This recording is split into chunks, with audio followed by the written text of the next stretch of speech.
Throughout the ages, history has been altered by word of mouth and the misrepresentation of those who might not have been present when some of the world's most significant events took place. Channelers Barry and Connie Strohm bring through the spirits of those who actually witnessed or took part in these historical events and lets them tell their stories in their own words. Welcome to Channeling History. And now, here are your hosts, Barry and Connie Strohm. Hello, everyone. I'd like to welcome everybody to Channeling History. We're the only show where we speak to the souls that made things happen, and we're brought to you on the Parax Radio Network.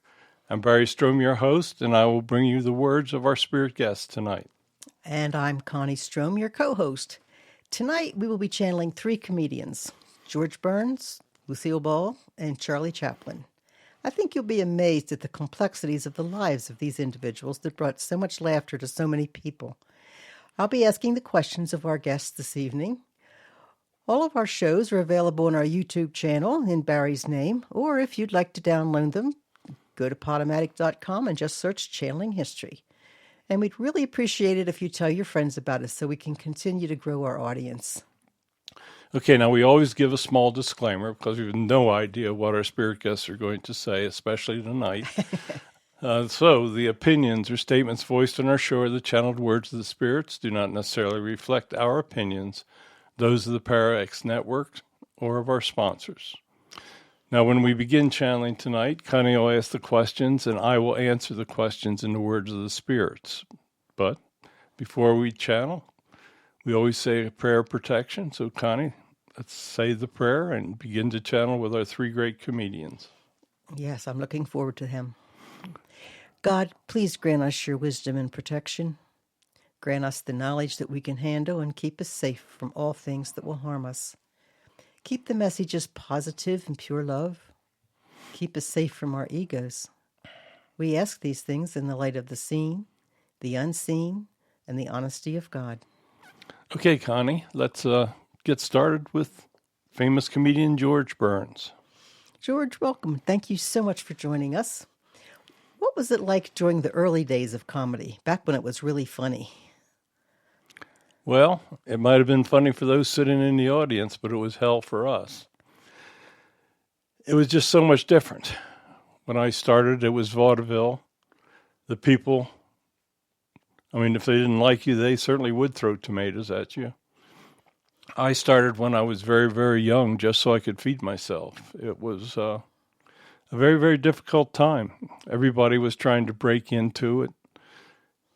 Everyone saw it in those early days as a way to be able to feed your family, to do travel.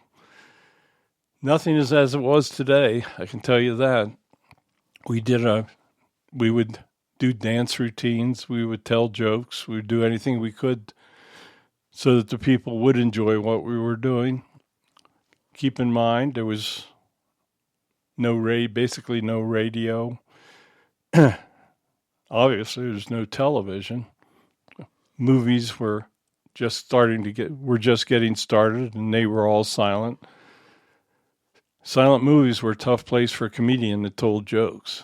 So it wasn't easy. I believe you're correct. Will you tell us about your education? My parents were quite poor. Things just didn't seem to never go the way we wanted to. So I had all of a fourth grade education. Quit school in the fourth grade, went out, tried to feed my family and myself. George, you obviously had a great flair for comedy. Is that a trait that's inborn or one that can be acquired? Many people think they can acquire it, but I think that it's more or less inborn in an individual. You're either funny or you're not. I know a lot of people that couldn't be funny if they tried, if their lives depended on it. You got many of those people in your political system today. I don't think, we always had some writers that helped us out, at least after we made it we were on radio and television. So there are many funny people. There are a lot of people that can write funny, but couldn't deliver the line if they had to. I think it's a combination, but I believe you have to be born for it. Yeah. Will you tell us about Gracie? What's to say about Gracie? She was wonderful. She was my wife, my partner, my true love.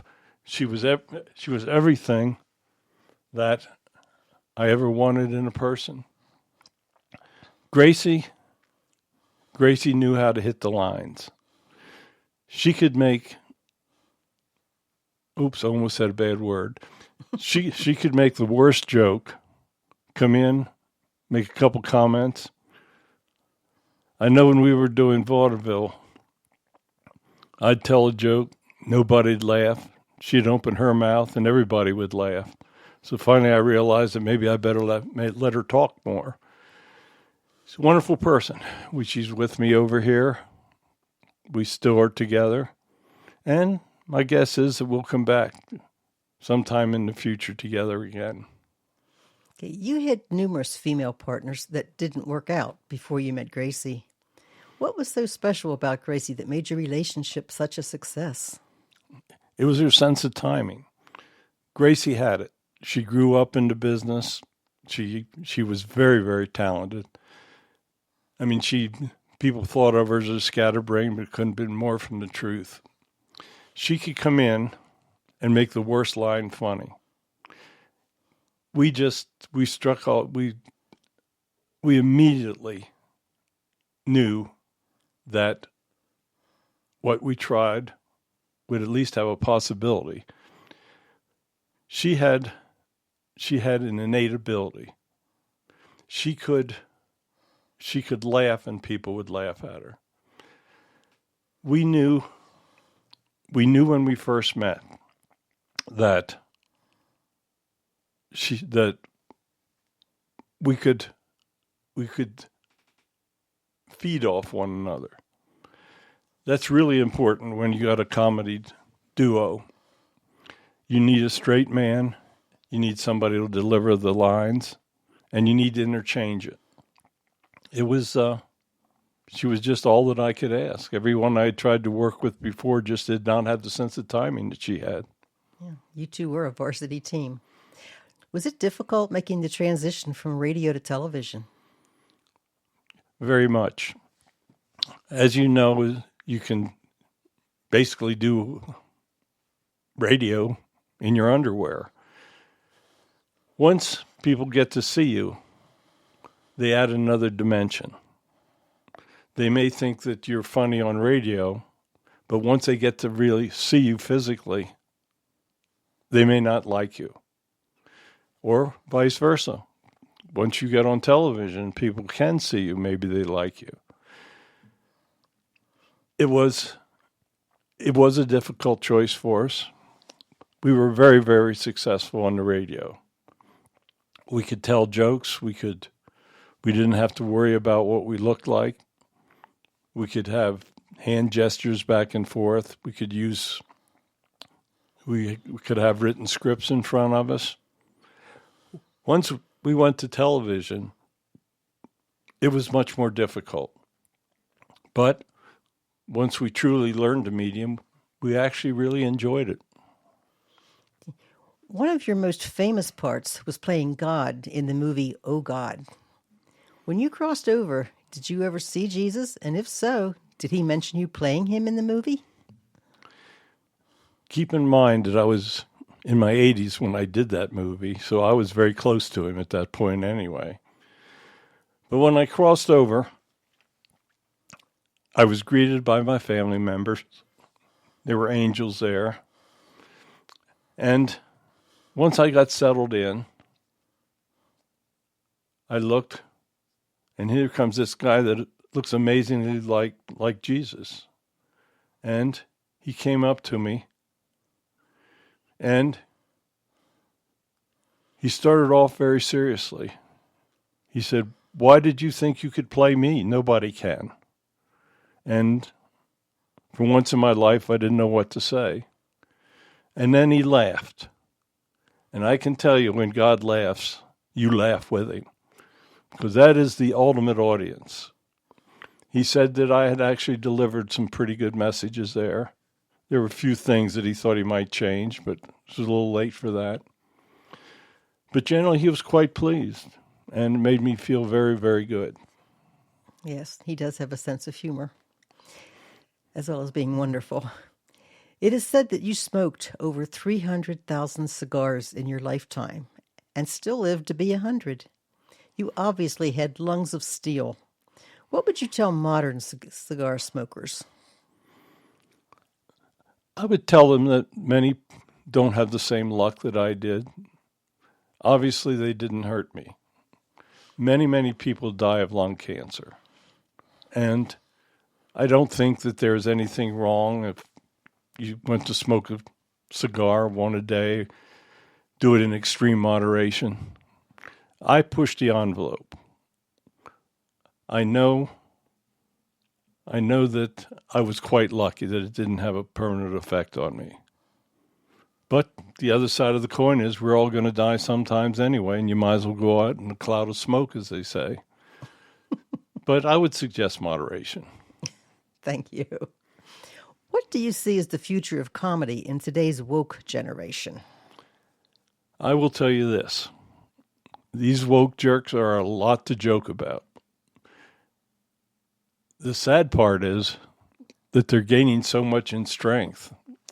Social media has given a single loudmouth an incredible power. People need to laugh. They don't need to take everything so seriously. I mean, look around you. There's so much that is a blessing. There's so much that you can laugh at.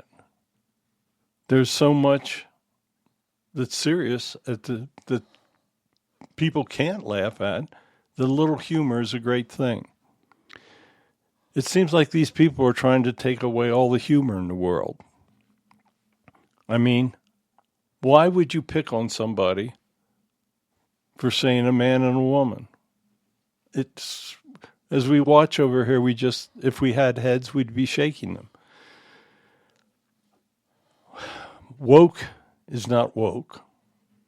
Woke, well, can't say a bad word again, so I'll just leave it there. Thank you for being classy on our show.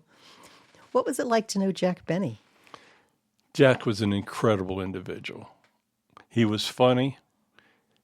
He was everything that you look for in a comedian. He was bright. He was brilliant. He could hit the lines perfectly. Jack knew how to make people laugh. He and his wife were a team. Gracie and I were a team. Jack was one of my best friends. When he passed, it was a terrible loss for me. He's still funny over here. We still hang out on this side. But I thought Jack was one of the best comedians that ever lived. I would not argue with you. What was it like to know Frank Sinatra? Frank was a character. Frank, he could get in trouble without even trying. Frank was very outspoken. He really didn't care that much about what other people thought about what he did. He was an absolute incredible talent. He was a great singer. He could entertain. He knew what people wanted, and he gave it to them. Frank was one of the greatest talents of all times. I think he was even underappreciated. Okay. What do you consider your favorite movie? Well, I would have to say it was Oh God. We did it a couple times. And if Jesus comes and tells you he thought it was funny, how can you not say that that was your favorite movie? Agreed. What do you think of our modern comedians? What modern comedians? As we listen to some of these late night shows, it's The time of the great comedians on late night is expired. Modern comedians think that they have to be political. They think that they have to be totally mean and nasty. They think that they have to hurt someone to make other people laugh. When a comedian becomes truly political, he's alienating half the people in his audience. For the life of me, I do not know why these people take such stands as they do. We made comments, we made jokes of our politicians, and rightfully so. Sometimes they were funny, sometimes politicians want to make you cry, but they are reality. Sadly, a lot of them have bowed to this woke crap. Many of the comedians today, I just think, don't have the abilities of the people like Johnny Carson, Jack Benny. I mean, those were the days. I would add George Burns to that group. Hey, George, you outlived Gracie by 32 years. What did she say to you when you finally crossed over? She said, "Where in the hell have you been? You've been smoking those damn cigars and you still haven't been able to come home." Gracie, I was really happy to see her again, and I think she was happy to see me. You were the poster boy for healthy living. What would you tell our listeners about how to obtain a long life? Laugh. I think that if you laugh, show humor, show love to others, try to see humor in everything. If you think about it, almost everything does have humor in it. There are those that are afraid to eat red meat, those that go out and exercise. As I once said, I don't jog because it would spill my martini. I enjoyed a good bourbon, enjoyed a good martini, and obviously I enjoyed the cigars. So I tried to do what made me happy. I think if you make yourself happy, you'll obtain a long life. That's all predetermined. You have nothing. You have a life plan. If that life plan has a long life in it for you, I think that you have a license to enjoy yourself. George, do you have a final message for our listeners? Yes. First of all, I would like to thank you for believing it is really me speaking to you, because it really is me speaking to you. Love, laugh, enjoy yourself. Do what makes you happy. Be good to others. These are all simple things. But most importantly, you have to be able to laugh. You have to be able to laugh at yourself. There are many people out there that don't think anything that they do is funny. They take everything so seriously. Do what you want to do. Don't hurt others. We tried to make people laugh as best we could. We tried, and we succeeded. We tried different things. We did what we could. But I think we brought a lot of enjoyment to others in our lives. In our world, we met incredible people, talented people. We found out that some of the most talented people had demons within them. Many were depressed. Many came from tough backgrounds. But at least they could make others laugh. Sometimes they couldn't make themselves laugh, and that was very sad. Look in a mirror. See what looks back at you. See if you like what looks back at you. Laugh into that mirror. If that mirror doesn't laugh back at you, you got a real problem. So thank you for listening to me. I appreciate you being able to allow me to speak again. Gracie's standing here, and she says, hello. Hello, Gracie. So anyway, thanks again. If you want me to come back, you know you won't be able to shut me up. Goodbye. Thank you for sharing your wisdom with us, George. It was excellent. Our next guest is Lucille Ball. She was also quite the entertainer. Welcome, Lucy. How did you come to want a life in show business? Well, thank you for having me as well, and especially for having me follow George like this. When you follow George, you're following one of the best. So anyway, I came from a very poor background as well. I wanted to I was actually quite bashful and backwards in my youth. I wanted to overcome that. I wanted to entertain people. I saw many of the great entertainers of the time. Now, keep in mind it was back in the 30s. It was a terrible time, the Great Depression. Many people couldn't feed their families. It was the time of the Dust Bowl. The farmers couldn't supply the food. When you grow up in a time like that, you want to try to make people laugh. It's a very difficult thing. And it's actually something that you have to learn. Sometimes you're funny, sometimes you're down.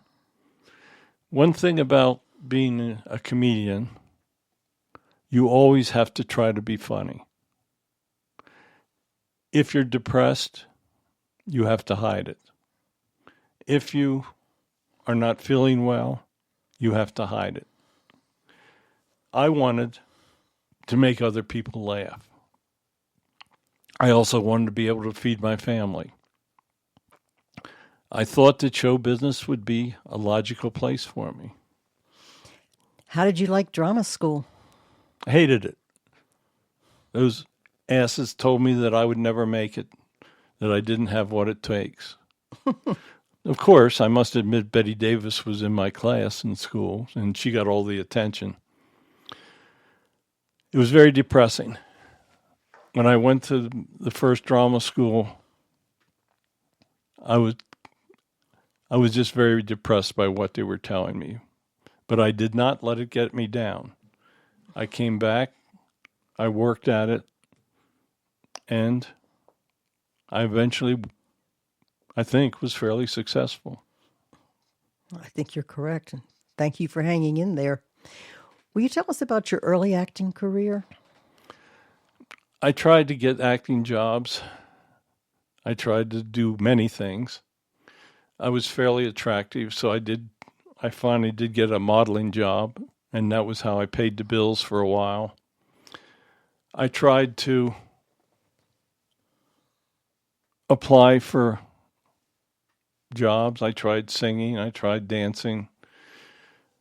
Finally, I tried just about everything, and I had a very difficult time. I eventually broke in to get some bit parts in the movies, made some Class B movies that weren't really that good, paid my dues, worked for many, many years trying to advance.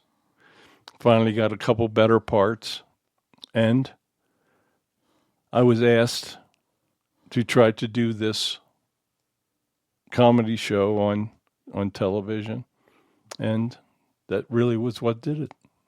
Yeah, what was it like trying to find work in the movie industry in the 1930s? Everybody was trying to get a job. It was very, very difficult. The producers and directors, they were mostly nasty people. They held people's lives in their hands. You had to do many things that you didn't want to do. You had to, if you wanted a good job in those days, you basically had to conform with what the directors or producers wanted, or you wouldn't get the job. It was dog eat dog. It was very difficult. It was a new industry. They were advancing from silent films to talking films.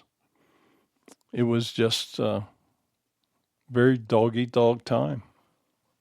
How did you meet Desi Arnaz? I met Desi. He had a bit part in one of the movies that I was participating, that I had a part in as well. He was a very handsome person. We hit it off right away. It was just, I knew right away that I had great affection for him. Would you please tell us some more about Desi? He was a handsome dude. Yes, he was, but just because because of his good looks, he had a hard time keeping his hands off of other women. Desi also had a drinking problem. When Desi was sober, he was one of the finest people that you could ever meet. He was funny, he was laughable. When he had too much to drink, he got nasty. Desi, I loved him dearly. I still love him. But he had, I guess like all of us, he had feet of clay. Will you tell us about your marriage to Desi? I tried very hard to make it work. There were multiple times that I told him we needed to get a divorce. He could not leave the women alone. I would find out about it and it would infuriate me. We had 2 children. I had several miscarriages with him. I did everything that I could do to try to make our marriage work. But in the end, he had a dark side, and it was just something that I could not suffer any longer, I guess is the way to describe it. Yes. We actually became better friends after we got divorced. Will you tell us about how you came up with the concept of I Love Lucy? I Love Lucy was a brand new concept. Today you would refer to it as a sitcom. We were pioneers in TV. It was very, very early. The early 50s were the early years of black and white television. I wanted to try to bring humor to television. It was the golden age of comedians. You had Jack Benny, you had George Burns, you had all the greats on. Television attracted the best, and I wanted to try to have a show that people would enjoy. In those days, shows were very different. You were controlled by your network. They basically told you how they wanted you to perform and what they wanted to accomplish. People were very straight-laced. You couldn't show a lot of skin on the show. There were certain subjects that you couldn't speak of. But I wanted a show that would make people laugh. And I think that we accomplished that. You definitely did. I watched your show religiously. I Love Lucy ended its run in 1957. What was the part of the show that you enjoyed the most? I think the people. Vivian became my best friend. We had a wonderful cast, and our success. We succeeded in making people laugh. We were tops in the ratings. We did all of the things.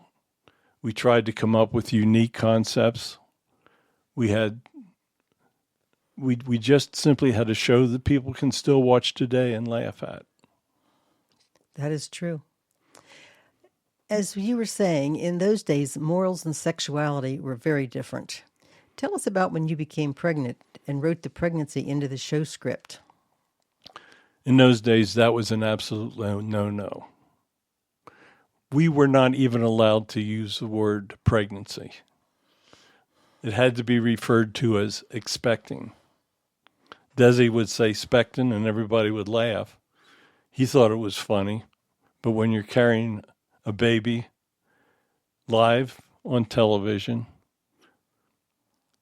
it ain't as funny as it was for him. We had to be very careful. You could not, it was beyond anybody's concept that you would ever have a scene where Desi and I were in bed together. Even if we were in twin beds, it was a time where I think Puritans ran the network. Things would change into the future after our show closed, but we actually wrote our child's into the script. The show where we introduced our child had over 44 million listeners, which is huge. Wow. So I think that we played it right. You definitely did. Lucy, you played a scatterbrain on I Love Lucy, but you were the first woman to own your own studio as the head of Desilu Productions. What was it like running Desilu? It was very difficult. I was I was overwhelmed by it, to be honest with you. The pressures of running a production studio are immense. It was very difficult. I did my best with it, and I did it as long as I could. We finally sold Desilu at a great profit. It was wonderful. I found that it was affecting my personality. There were times that I would be a very nasty person. And I realized that we just simply needed to get rid of Desilu. Yeah, one of our listeners would like to know what prompted you to save Star Trek? I thought that it was a service.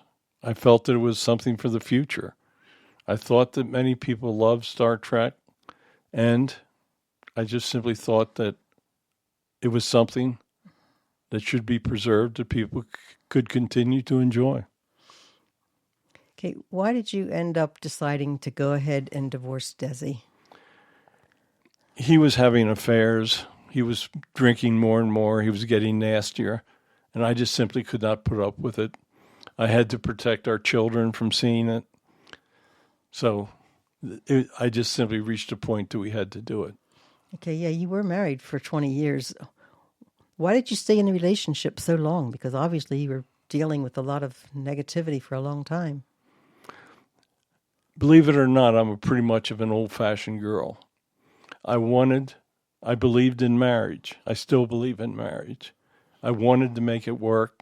I wanted my children to be raised with a father and a mother in a normal relationship. I fought it for a long time, but finally I just could not put up with it anymore. Yeah.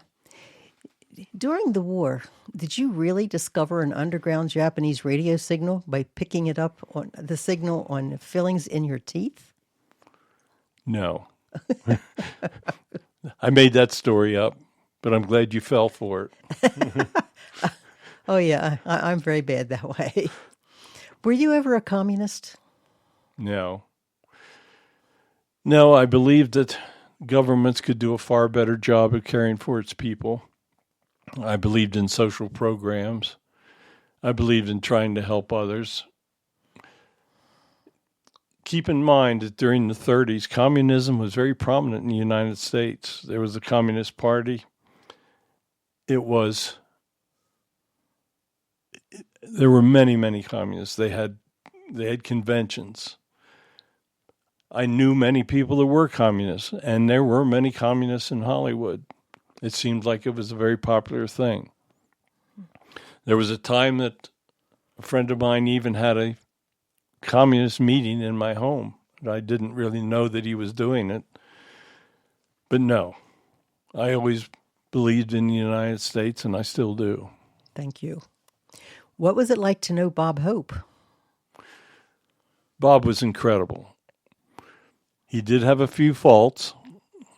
He never saw a woman he didn't want to go to bed with. But Bob was incredible. He was generous, especially with the troops. He would travel around the world. He would do everything that he could.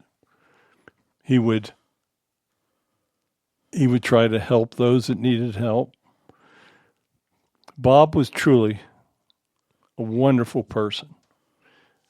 As I said, he had a few flaws, but we all have feet of clay. That is true. I know that Bob was forgiven when he came home. He still helps people over here. He tries to guide those on the other side. That's wonderful. What would you tell anyone listening that would like to be a comedian? Don't. Very difficult way to make a living today. With what is going on, the way people treat comedians, they're taking every word as an insult. Many of the things that I did would not be acceptable today. I mean, look around, listen, see how these people are treating today's comedians. Many of them are afraid to even open their mouths. It's a terrible time to be a comedian. Hopefully things will swing back to normal where people can laugh at themselves. You take these woke people, I don't even think they know how to laugh. I think you're right. Lucy, it's been great talking with you, and thank you for sharing with us. Do you have a final message for our listeners? I would like to thank you for allowing me to be here today. You know it's hard for me to keep my mouth shut. I tried to entertain people and to make people laugh. I tried to do the best to raise my family. I tried to set an example for people. I know that Desi and I pioneered a lot of things in humor. We basically invented the sitcom. We loved being in front of an audience. It was just a fantastic time for us. I truly loved people. There were times that the pressures got to me. There were times that I was nastier than I should have been. But I did what I could. I tried to entertain. Today, people need to be entertained. It's a very, very difficult time. As George said, many people are suffering. It's a time when laughter is truly needed. It's a time when humor should not be nasty. We made people laugh, and we tried not to be nasty. We would pick on people gently, but we would never truly insult them. Comedians need to be neutral. They need to pick on everybody. The great comedians, they were equal opportunity picker-oners.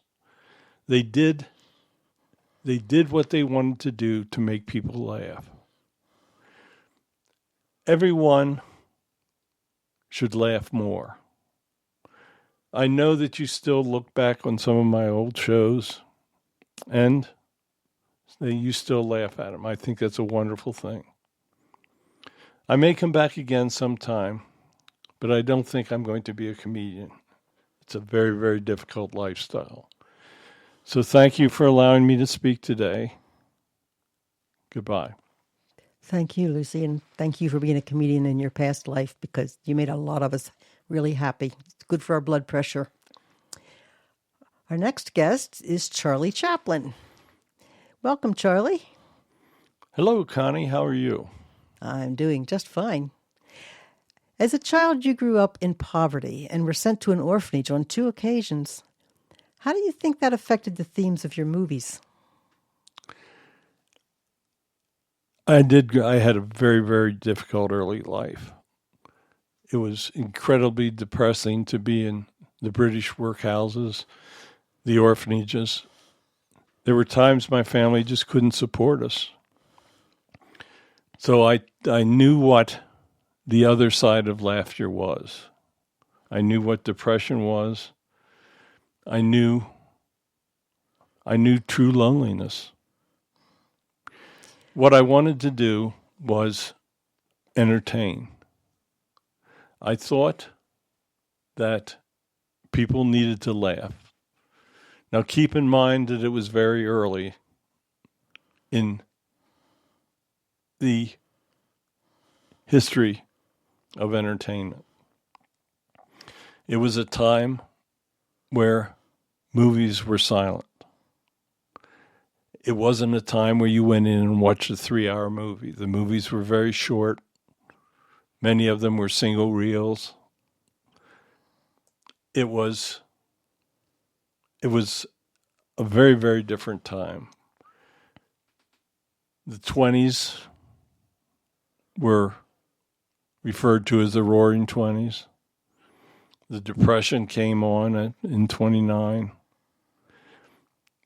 People needed to laugh. People needed to be able to go and relax and forget all the problems that were around them. The movies were a new medium.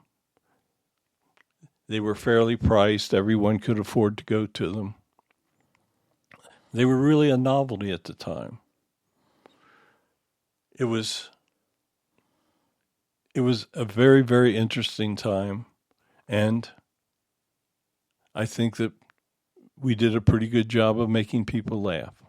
Oh, I know you did. And I wasn't even alive quite yet. As you said, you were born in Great Britain and you began your career there. Why did you decide to come to America? I was part of a group that was touring. Great Britain at the time was preparing for World War I. You could see the storm clouds on the horizon that something was coming. The British people have a different type of humor as well. I was in this group. We came to America and we started to tour. And I realized the immensity of the country. I realized that it was a very rich country. There were many, many people to entertain here. And I just felt it was a greater land of opportunity. Hollywood was just starting to form. The silent movies were the rage. It was taking over for vaudeville. And I just simply thought that it was a great opportunity. So I decided to try to make my career in America. I'm glad you did. What was comedy like during the period of silent movies? It was much different. Many people would refer to it as slapstick. You would do things,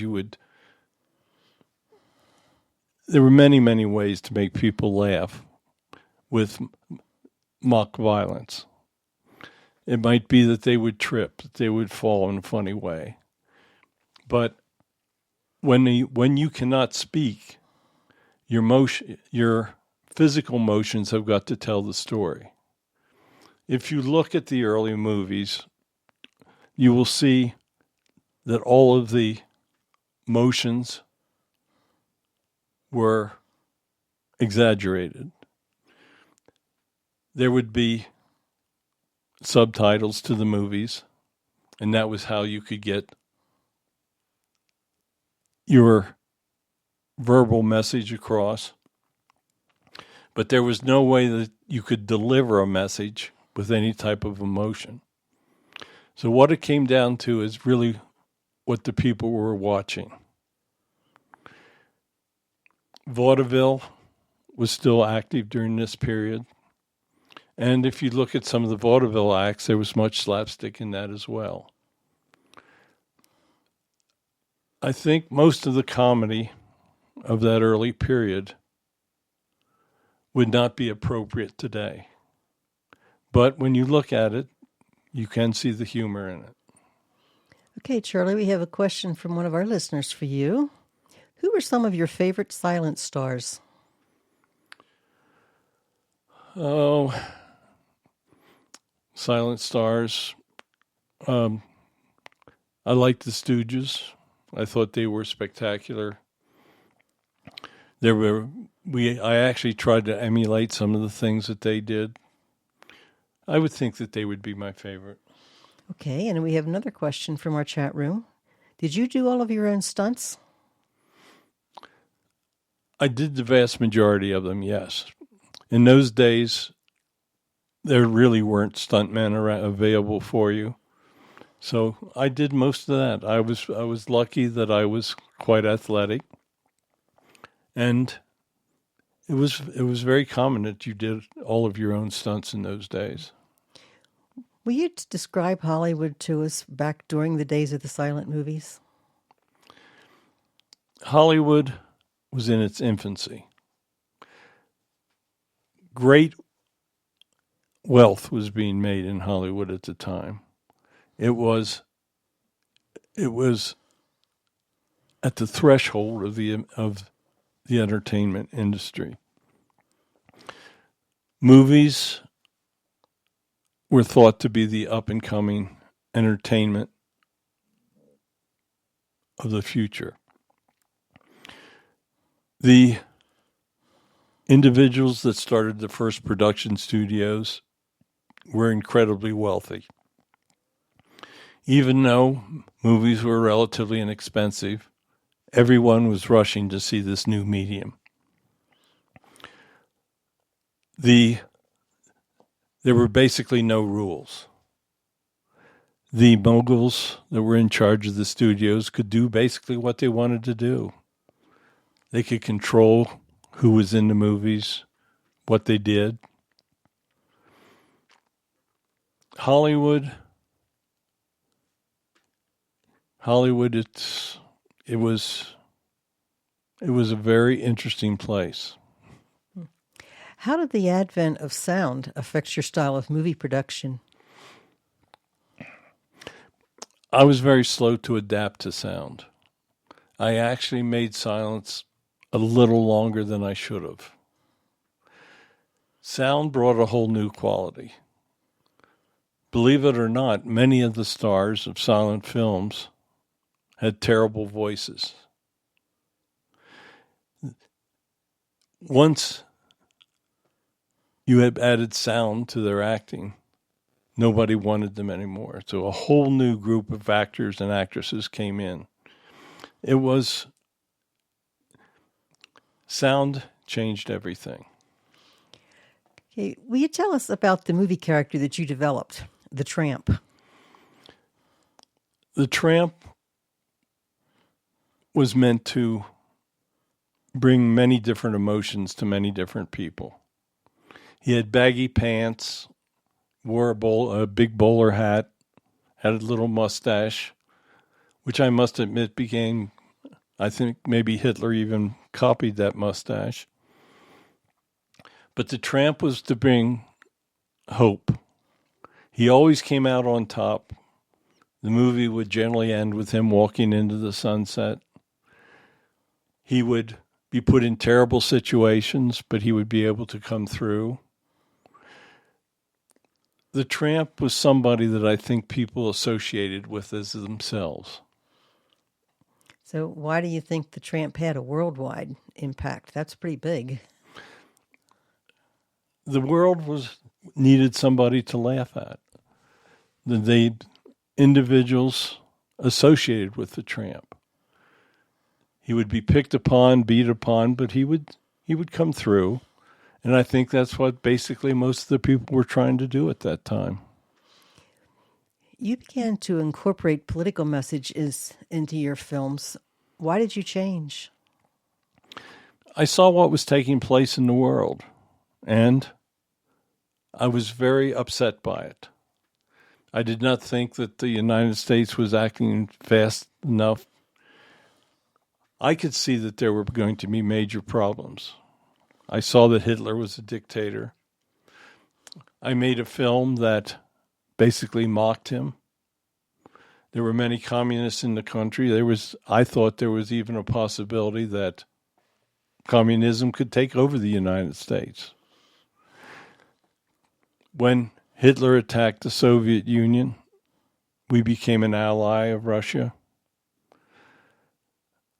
I never personally felt that you could trust the Russian people.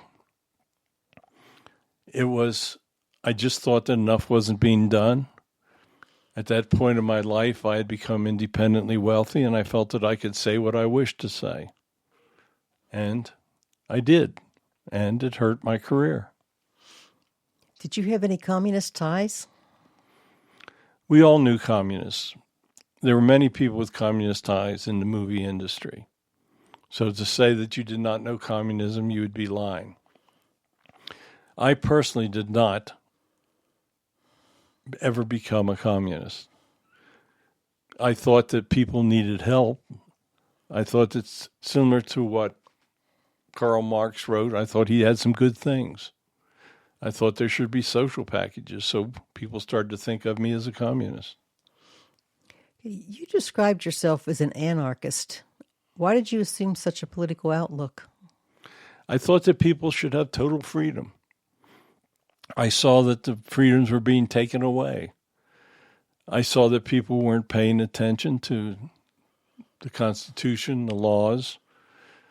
I thought America was heading in the wrong direction.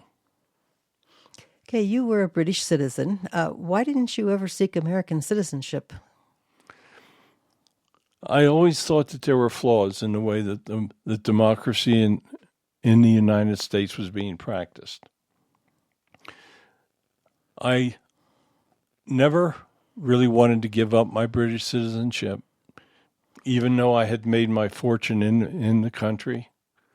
I knew that if I had ever had a problem, that I could return. In 1952, as you traveled to Europe, you had your re-entry visa revoked and you were not allowed to return to the United States. Why did this happen? It happened because Hoover and the country was going nuts. McCarthyism, there were communists everywhere. People were being persecuted. They did not have any real evidence that I was behaving as I shouldn't have been behaving, but they simply took my visa. So I just simply agreed with them and didn't return. What was your opinion of America at that time? I thought that they were going crazy. As I say, McCarthyism, persecution of people, taking away rights. It was a terrible time. It was the time of the beginning of the Cold War. And I just simply didn't believe that that was where I wanted to live any longer with my family. What do you think as you watched modern America from the other side? I think modern America has got many, many problems. They're trying to determine the future for many countries around the world. They are trying to police the world. I think that, in my own opinion, I just think America is trying to do too much. I realize that countries such as Russia are showing aggression to the innocent countries and that they need to be controlled. But I just think that America is trying to bring their way of life to too many countries at this time. Yes. Did you ever consider yourself a comedian? Yes, I wanted to make people laugh. I never had the ability to do stand-up comedy, but I think with The Tramp, I succeeded in bringing people happiness, laughter, and when you do that, you are a comedian. Yeah. What's your opinion of the film industry today? I'm shocked at the direction that the film industry is currently taking. I do see a revival in Christian films. I think that the film industry relies too much on violence, on killing, on messages, anti-family, violence, cussing, swearing. I do not approve of what they are doing today. I agree with you. Charlie, thank you so much for joining us and sharing all of your information. Do you have a final message for us? Yes. I lived a very complicated life. I came to the United States as an immigrant. I starred in silent films. I probably would not have been successful with my British accent if the films hadn't been silent. I devoted that part of my life to attempting to make people laugh. I knew that people needed humor in their lives. I realized that everybody felt that they were downtrodden. Many felt that my character, the tramp, portrayed the underdog that always managed to succeed in one way or another. I realized that there was a great desire for people to be able to just simply go to a movie, relax, and laugh. As the industry changed, I changed. Perhaps I was too much of a perfectionist. I realized what was going on around me, and I started to believe that my opinion on politics was something that everybody needed to hear. In many instances, I was not correct.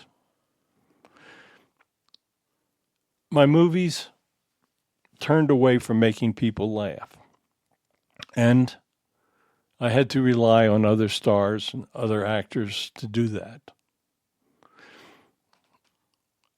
I believe that if I would have stayed away from some of the political views that I had, that my movies would have continued to thrive and prosper. I moved to Switzerland to get away from the foolishness that was going, political foolishness that was going on in the United States at that time. I think that I truly did affect the movie industry. I believe that I had a long-term effect, and I'm actually quite proud of what I accomplished in my life. So thank you very much for allowing me to come through tonight and to speak my opinions. Thank you, Charlie. Okay, thank you much. Thank you, three of you. So anyway, next week we're going to do something that's going to be very interesting. We're going to investigate the mysteries around the deaths of four famous people. We're going to look into the death of Natalie Wood, Marilyn Monroe, Bruce Lee, and David Carradine. This is going to be an incredibly interesting and blockbuster of a show. So tell your friends about it. You can submit questions, suggestions for future guests through our email, channelinghistoryonparax@gmail.com. My 8th book, Messages of God for a Modern World, is available on Amazon in softcover and ebook. Consists of 60 channeled messages from our Wednesday podcast, A Weekly Message from Jesus. It's available on Kindle for immediate download. Signed copies are available on our website, barrystrohm.com. All of our shows are available on our YouTube channel. It's in my name, Barry Strohm. If you want to download them, you can go to podomatic.com and search Channeling History. I'd like to thank you all for joining us this evening. I wish you all a wonderful week, and God bless every one of you. Yes, thank you for listening. Join us Sundays at 9 p.m. Eastern Time on the Parax Radio Network. Thanks for listening to Channeling History. Tune in again next week for another electrifying episode, as we never know who will make an appearance or who will come through the portal. Any rebroadcast or other use of this program without explicit permission is strictly prohibited. Copyright 2020. Our Story Begins by Kevin MacLeod, licensed through Incompetech.com.